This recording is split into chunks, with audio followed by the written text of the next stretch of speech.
Michael, do you think this is good value for money?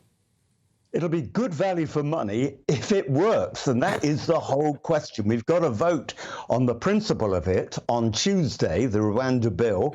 It's the second reading, so we're just talking about, do we want to send people to Rwanda? So I'll be voting for it. Whether it'll work in practice, well, the Prime Minister told me at the 1922 on Wednesday night that it will work. But if we need to put down amendments to try and strengthen it up a little bit, then we'll have to do so later on at the committee stage.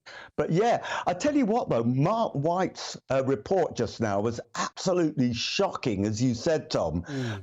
Worth remembering though that 85% of illegal immigrants do still come by small boats and about 15% by trucks, because they generally get detected if they do manage to get onto a truck at the British end, because the trucks drive through a sort of X-ray machine, a giant X-ray machine. It's not actually X-rays, but it does detect if people are on board. But then, of course, they're put into migrant camps or posh hotels. Michael, are you a bit worried about the state of your party? Because looking at the front pages this morning, absolutely dominated by growing rebellion, Prime Minister potentially being ousted, lots and lots of negative headlines day after day after day. Well, I think people have got bored, and they shouldn't be bored, with what's happening in Ukraine and what's happening in Gaza. So I think some journalists are putting in, stories about this. Look, of course, it is a worry. But at the moment, let's just see how well we do when it comes to the vote on Tuesday night at 7 o'clock on the Rwanda bill. I actually think, people want Rishi Sunak to succeed, because we do need to deter the numbers of people coming over here. But what's quite interesting is we've had some successes. It's been reduced by a third, whereas in the rest of Europe, immigration is still going up. And 90% of Albanians are now being returned home. Michael, I'm sure you've seen Mark White's exclusive from yesterday, where people on the ground are saying that actually the reason why those boat trips have gone down isn't necessarily because of government policy. It's actually because of the people smugglers themselves trying to drive up demand and drive up the cost of these crossings. So it's all part of this money-making scheme.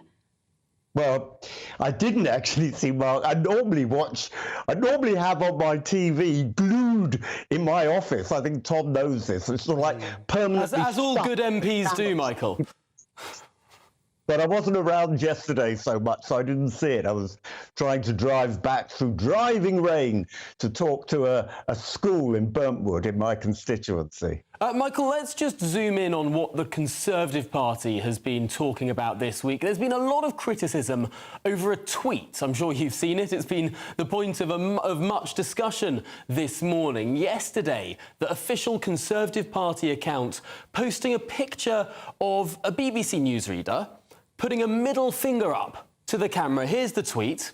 It says, "Labour when you ask for their plans to tackle illegal migration." Of course, millions upon millions of people have seen this tweet. Do you think it was appropriate? I think it was a huge mistake, because I think they thought it was a Labour MP and not a newsreader. Really? She's a good newsreader, but she's not very well known. And I actually think it was the case of mistaken identity. No. And I'll tell you what, here's my challenge to Richard Holden.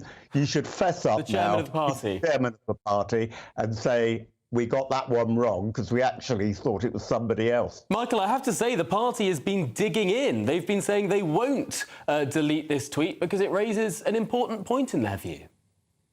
Well, I think it's just created controversy. It's self-evident.